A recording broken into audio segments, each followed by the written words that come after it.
श्री स्वामी समर्थ. नमस्कार बालमित्रांनो, आपण इयत्ता चौथीच्या मराठी बालभारतीची कविता 6वी आनंदी आनंदी गडे गडे संपूर्ण स्वाध्याय आणि स्पष्टीकरण आपण आज घेणार आहोत. कवितेचं नाव आहे आनंदी आनंद गडे. कवी आहेत बालकवी. आनंदी आनंद गडे जिकडे तिकडे चोहीकडे, वरती खाली मोद भरे, वायू संगे मोद भरे, नभात भरला दिशात भरला, जगात उरला मोद विहरतो चोहीकडे, आनंदी आनंद गडे. यांनी बालकवीने लिहिलेली ही सुंदर कविता आहे. सूर्यकिरण सोनेरी हे कौमुदी ही हसते आहे, खुलली संध्या प्रेमाने, आनंदी गाणे गाते गाणे, मेघ रंगले चित्त दंगले, गान स्फुरले इकडे तिकडे चोहीकडे, आनंदी आनंद गडे. बालकवींनी या कवितेत निसर्गातील आनंदाचे अतिशय सुंदर वर्णन केले आहे. सूर्यकिरण, वाहणारे झरे, डोलणाऱ्या वेली आणि पक्ष्यांची गाणी या सर्वांमधून निसर्ग सर्वत्र कसा आनंद भरून राहिला आहे, निसर्गात सर्वत्र आनंद भरून राहिला आहे, हे या कवितेतून आपण शिकतो. चला या सुंदर कवितेचा आपण स्वाध्याय सोडवूया. प्रश्न पहिला, पान क्रमांक 27 मधील प्रश्न पहिला आहे, खालील अर्थाच्या कवितेतील ओळी शोधून लिहा. अ, सगळीकडे आनंदी आनंद आहे, या अर्थाची ओळ आहे, आनंदी आनंद गडे इकडे तिकडे चोहीकडे. आ, खुललेली संध्याकाळ आनंदाने गाणी गात आहे.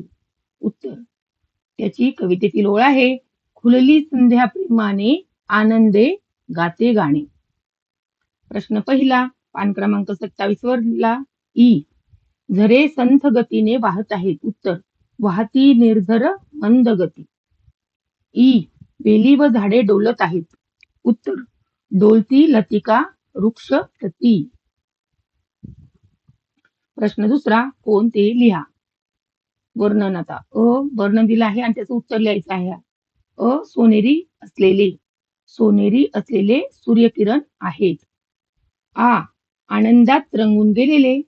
उत्तर, आनंदात रंगून गेलेले मेघ व चित्त आहेत. ई, मंद गतीने वाहणारा. उत्तर, मंद गतीने वाहणारा निर्झर म्हणजे झरा आहे.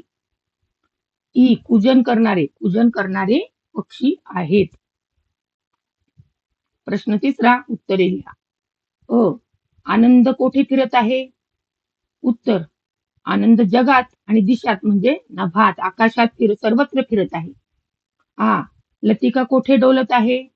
उत्तर, लतिका वृक्षतटीमध्ये म्हणजे झाडांच्या रांगांमध्ये डोलत आहे. स्वमत आणि विचार करा. प्रश्न चौथा, तुम्हाला कवितेतील कोणत्या ओळी आवडल्या आणि का ते सांगा. उत्तर, मला खुली संध्या प्रेमाने, आनंदे गाते गाणी या ओळी आवडल्या, कारण यात संध्याकाळचे अतिशय सुंदर आणि प्रसन्न रूप कवीने मांडले आहे. विचार करा व सांगा. प्रश्न पहिला, तुमच्या मित्रमैत्रिणींना आनंद होईल यासाठी तुम्ही काय कराल.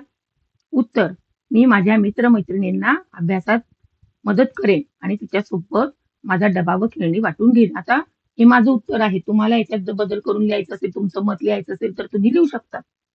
प्रश्न दुसरा, निसर्गातील कोणत्या गोष्टींपासून तुम्हाला आनंद मिळतो. उत्तर, मला बागेत फुललेली रंगबेरंगी फुले, आकाशातील सप्तरंगी इंद्रधनुष्य आणि पावसाळ्यातील हिरवळ पाहून मला खूप आनंद मिळतो. खेळूया शब्दांशी. शब्द संपत्ती. प्रश्न पहिला आहे, समानार्थी शब्द लिहा. समानार्थी शब्द म्हणजे सारखा अर्थ असणारे. मोद, आनंद. वायू, वारा. नभ, आकाश. नेत्र, डोळे. चित्त, मन.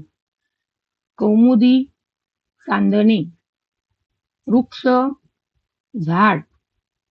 प्रश्न दुसरा आहे, विरुद्धार्थी शब्द लिहा.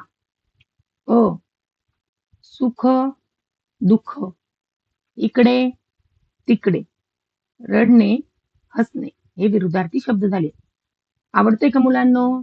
चॅनलला लाईक करा, सबस्क्राईब करा, कमेंट करा, शेअर करा. चला पुढचं बघू आता आपण.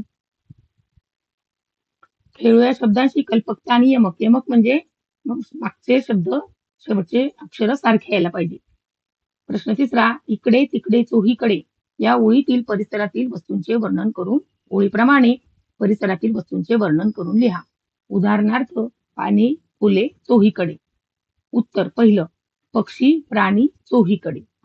हिरवी झाडे चोहीकडे. आनंदी मुले चोहीकडे. खालील शब्दांसाठी यमक जुळणारे शब्द लिहा.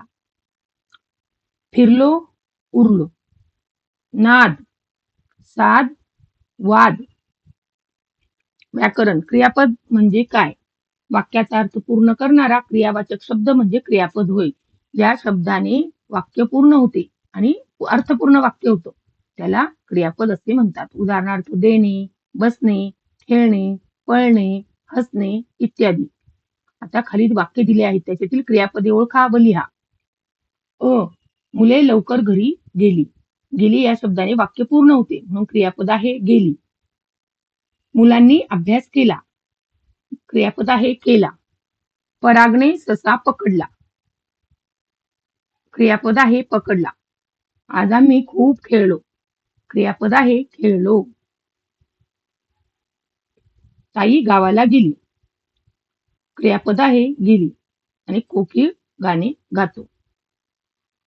क्रियापद आहे गातो. चला वाचूया. आता तिथं उतारा दिलेला होता. त्या उतार्याखालील प्रश्न दिलेले आहे ते घेते आहे. उतारा तुम्ही वाचा आणि त्याच्या खालचे प्रश्न मी तुम्हाला त्यांची उत्तरं सांगते आहे. प्रश्न 1, वरील उतार्यात कोणाचे वर्णन आलेले आहे?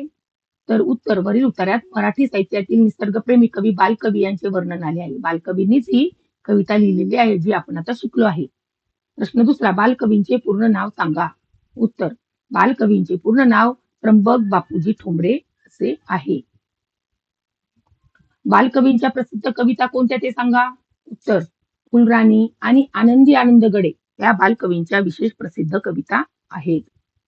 प्रश्न चौथा, तुम्ही तुमचा स्वतः उपक्रम तयार करून तो करायचा आहे. तुम्हाला आवडणाऱ्या साहित्यिकांची माहिती मिळवा. ते तुम्ही स्वतः तयार करायचं आहे. आ आणि ओची धमाल, अर्थांची कमाल. आता एकाच अक्षराला फक्त काना दिला किंवा एक मात्रा दिली तर अर्थ वेगळे वेगळे होतात. कसे शब्द तयार होतात ते बघायचंय आता. आकार, आकार म्हणजे काना. कला जर काना दिला तर कापरा. कापरा म्हणजे काय? थरथरणारा. आणि कला कान्याला जो वरती उकार दिला तो कोपरा, कोनाडा. पला काना पा, पाकळी. पाकळी म्हणजे फुलाचे दोल. आणि त्या पाला जो वरती मात्रा दिला तर पोकळी हा शब्द तयार झाला. पोकळी म्हणजे रिकामी जागा. भाकर. भाकर ही ज्वारी बाजरीपासून बनवतात.